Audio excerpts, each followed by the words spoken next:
seseorang itu ada anak perempuan. Kita tengok di sini tuan-tuan dan puan-puan.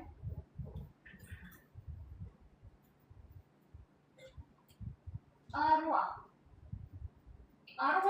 lelaki. Dia ada isteri. Kemudian dia ada anak puang je. Saya orang Terengganu. Kalau cakap Terengganu tu tuan-tuan faham ya. Okey, dia ada anak puang je. Kalau ada anak puang je, first kali dia tak akan terus jatuh kepada Baitul Mal.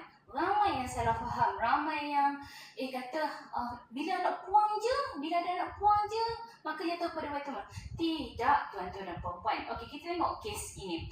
Okey, first kali yang ini adalah waris utama, anak puang, isteri. Kena tanya, mak ayah dia ada ke tak? Okey, katakanlah ibu dia ada, bapa dia ada, ayah dia ada, mak dia ada. Maka stop sampai di sini sahaja. Walaupun ada anak perempuan sahaja, maka dia tak akan jatuh pada Baitul Mal. Jauh lagi nak jatuh pada Baitul Mal.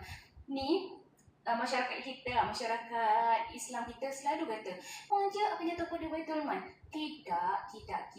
Okey, yang akan dapat bahagian adalah ibu bapa, isteri dengan anak perempuan. Berapa bahagian yang dapat?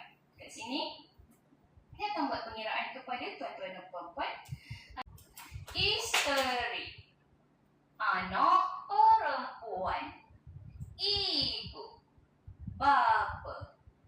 Ini adalah waris faraid yang akan menerima bahagian faraid. Isteri dapat berapa? Isteri dapat 1/8. Anak puan dapat apa? 1/2. Ibu dapat 1/6. Bapa dapat 1/6 campur. So